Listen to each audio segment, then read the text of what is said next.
नमस्कार किसान भाइयों, आप देख रहे हैं आपका अपना YouTube channel agri business point पर। आप सभी का स्वागत है। तो आज की इस वीडियो में हम लोग जानेंगे कि गोबर का प्रयोग किस तरीके से हम लोग तालाब में करेंगे।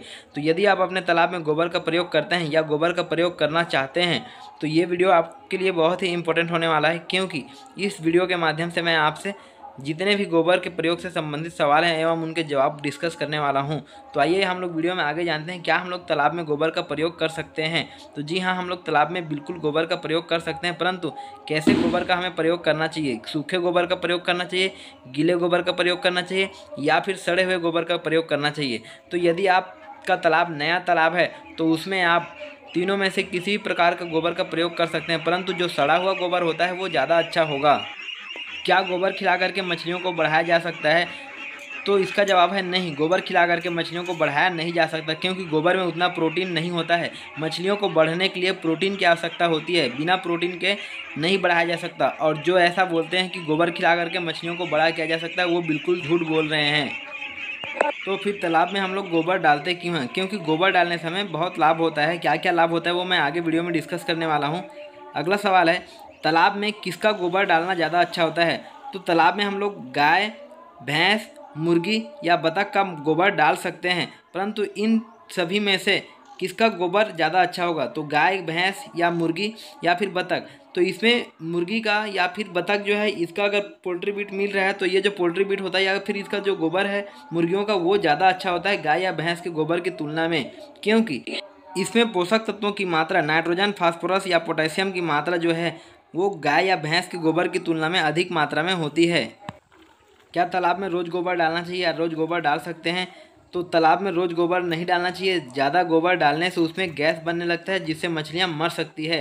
क्या मछलियाँ गोबर खाती है या मुर्गियों का बीट खाती है? तो इसका जवाब है हाँ, कुछ मछलियाँ खाती है, पर सभी मछलियाँ नहीं खाती है। विशेष तौर पर इसमें जो अमेरिकन कार्प मछली, जिसको हम लोग पेटली के नाम से जानते हैं, या फिर जो मृगल है या फिर जो रोहू है, ये जो मछलियाँ जो तालाब के निचले सतह पर पाई जाती हैं वो मछलियाँ गोबर खाती है, परंतु गोबर खिला करके मछलियों को बढ़ाया नहीं जा सकता, क्योंकि गोबर में प्रोटीन नहीं पाया जाता।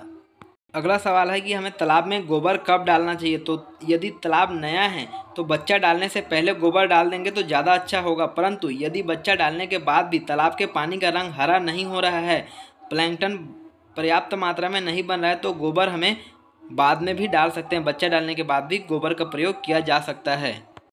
गोबर के अलावा पशुओं के मूत्र का भी प्रयोग किया जा सकता है, क्योंकि इसमें नाइट्रोजन अधिक मात्रा में पाया जाता है, जिससे प्लैंकटन अच्छी मात्रा में बनती है।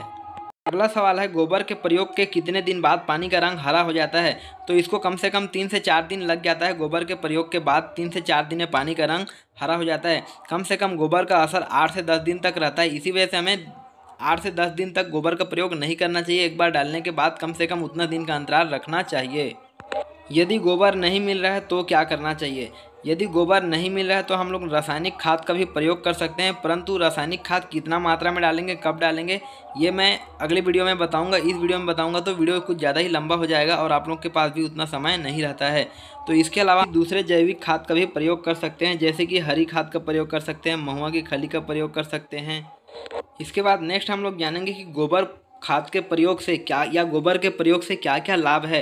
तो गोबर के प्रयोग से जो नवनिर्मित तालाब होता है उसमें मिट्टी की संरचना में सुधार आता है। कहने का मतलब यह है कि उसमें कीचड़ बनता है, जो मछलियों के लिए अनुकूल परिस्थितियों का निर्माण करते हैं। दूसरा है, जंतु प्लवक एवं पादप प्लवक का निर्माण होता है, जो पाले गए बीज के लिए या जो बच्चा हम लोग डालते हैं छोटा, उसके लिए बहुत ही आवश्यक होता है, क्योंकि उसी से वो अपना भोजन करते हैं। जंतु प्लवक और पादप प्लवक को अपना भोजन के रूप में प्रयोग करते हैं। इसके अलावा पानी में जो लाभदायक बैक्टीरिया है या जीवाणु कह सकते हैं, उनकी संख्या बढ़ जाती है। जो लाभदायक जो जीवाणु होते हैं उनकी संख्या इसके प्रयोग से बढ़ जाती है। पानी में पोषक तत्वों की मात्रा बढ़ जाती है, जिससे प्लैंकटन उत्पादन होता है, और ये जो प्लैंकटन है ये 4 से 7 दिन में बन जाते हैं। तो जंतु प्लवक और पादप प्लवकों की संख्या 4 से 7 दिन के बीच में अधिकतम मात्रा में होती है, जिससे मछलियों को बहुत अच्छा भोजन मिल जाता है। इसी वजह से हम लोग तालाब में गोबर का प्रयोग कर सकते हैं या गोबर का प्रयोग करते हैं। या फिर गोबर नहीं होगा तो किसी दूसरे मवेशियों का गोबर या फिर पोल्ट्री बीट या फिर बतख का भी बीट हम लोग इस्तेमाल कर सकते हैं। और इसी वजह से मछली पालन के साथ साथ बतख पालन भी कर सकते हैं, जैसा कि आप वीडियो में देख रहे हैं। तो ऐसे किसान भाई जो मछली पालन के साथ साथ बतख पालन या फिर मुर्गी पालन करना चाहते हैं तो हमें कमेंट बॉक्स पर कमेंट करके ज़रूर बताएं, ताकि मैं वीडियो के माध्यम से आपको जानकारी दे सकूं। तो आज की इस वीडियो में इतना ही, फिर मिलूंगा मैं नेक्स्ट वीडियो में एक नई जानकारी के साथ। तब तक के लिए जय हिंद, जय भारत।